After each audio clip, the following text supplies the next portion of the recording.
Good morning, welcome to today's video, and one that I'm very excited about. Today we're going to be exposing and discovering what's behind some of the mysterious fireplaces.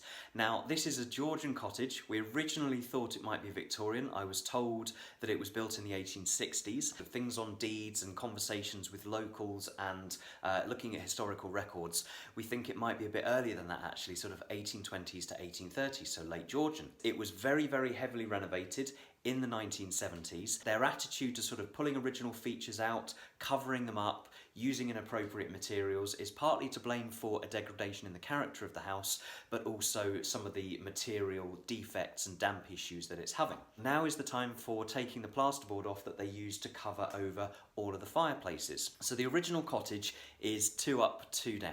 So two reception rooms downstairs, 2 bedrooms upstairs, each with a fireplace. And you can join me as I either expose some wonderful original artifacts and features, or join me in my abject disappointment when I realise that they've just been torn out and covered over and I'm just staring at a big gaping hole. So I have no idea which one it's going to be. I dread the latter, but I'm sure that's going to be the case. But come with me, I'll give you a guided tour. Okay, so reception room 1 and fireplace number 1. So as you can see, plasterboarded all the way around, a pine surround and an MDF panel with a vent in it, and that was just siliconed in. Without further ado, I will show you what I discovered. Just a bricked up fireplace, quite a large opening that's been bricked up, a ventilation hole left in, and then some fiberglass flocking that's probably been stuck on with some spray adhesive. Where this stud work came out, what you can see is that the parquet floor was laid onto a concrete screed. That concrete screed was poured onto a plastic membrane, which is what looks like on top of the original Georgian floor tiles. And if that's the case, that is massively exciting. Now, that could very well mean that there is some kind of hearth under here. In this second reception room here, there's an obvious gas fireplace, not that mysterious. But once this is decommissioned, all the plasterboard is off and so on, I may very well find another hearth or something interesting going on behind here. If we go upstairs, I've got no idea what's going on behind here. Not a clue. Okay, so I'll be opening that up a little bit in a minute. And if we go into this bedroom here, again, similar thing, apart from a plug socket, no other indication of anything else going on.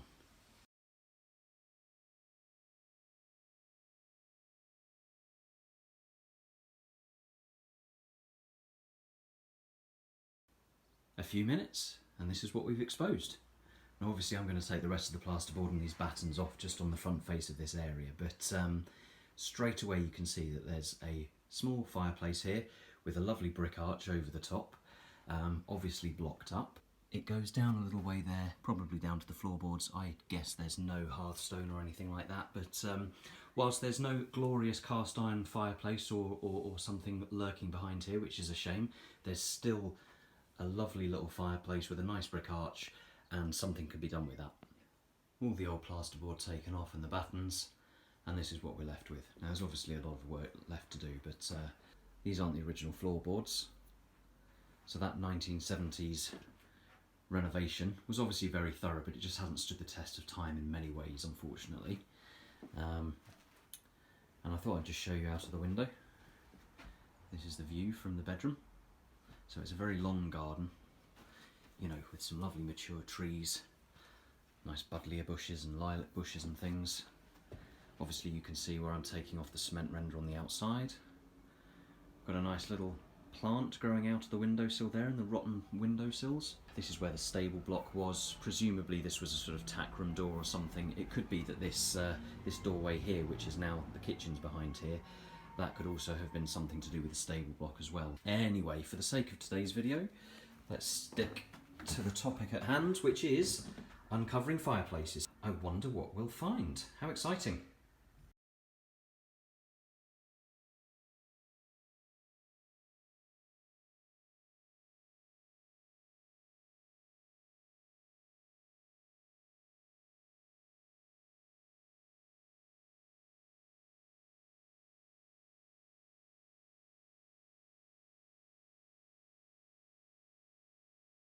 Apologies for the time lapse falling further and further backwards.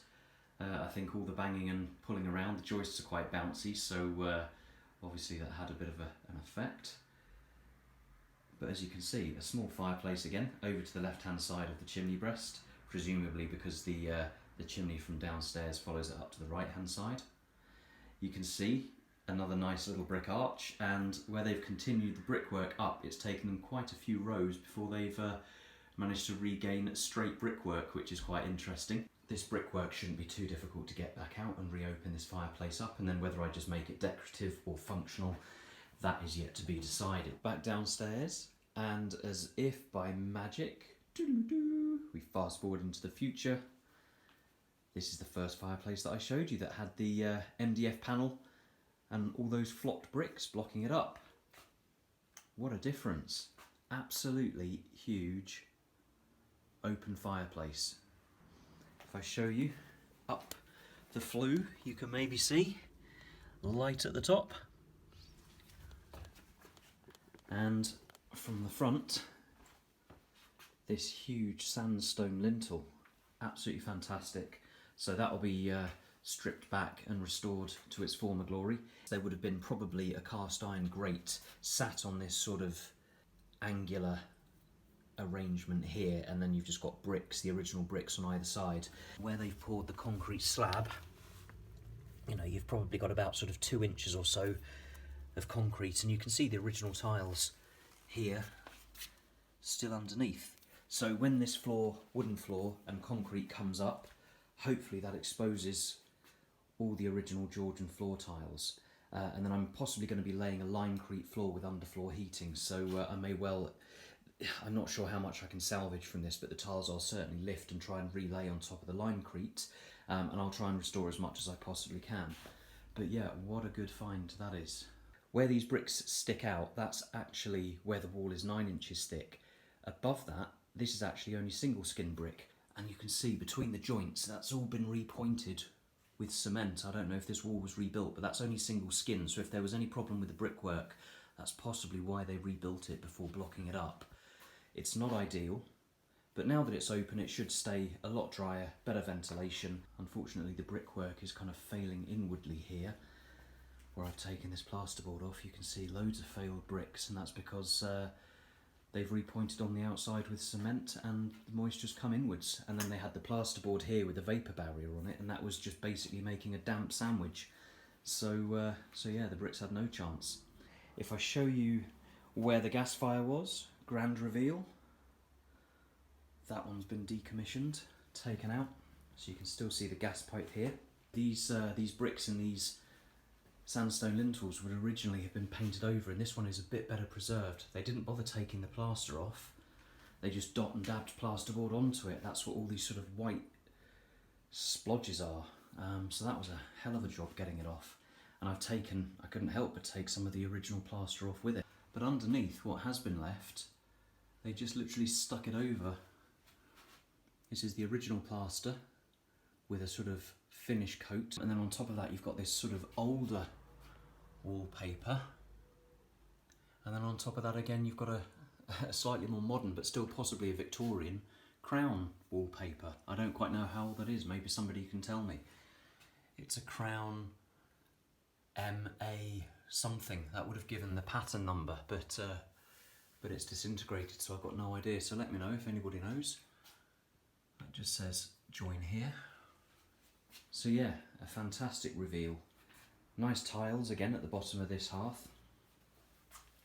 And what's also really interesting is this is the original cooking hook, so an adjustable cast iron cooking hook that enables you to adjust how high above the fire you'd have your cooking pot. When they blocked up this fireplace and put that horrible old gas fire in, they just bent this to one side, which is a real shame. Now whether I can make any use of that feature in the fireplace, I don't know at a later date, but the chances are this is going to be a log burner. So again, I'll take this parquet floor off, hack up the concrete floor, see what tiles are underneath. When I lay a new floor, I'll lay them back on top. But yeah, so there we go. So that is what's behind the mystery fireplaces in this house. I hope that was interesting for you. Please do like and then subscribe, and then when I release some other videos describing what I am doing with these fireplaces, you can see how I get on with doing that. So thanks very much indeed again for watching, and I look forward to seeing you in another video. Bonus feature. So you know how I said some of these bricks didn't look too difficult to remove? Well, of course I had to go and remove some of them, didn't I?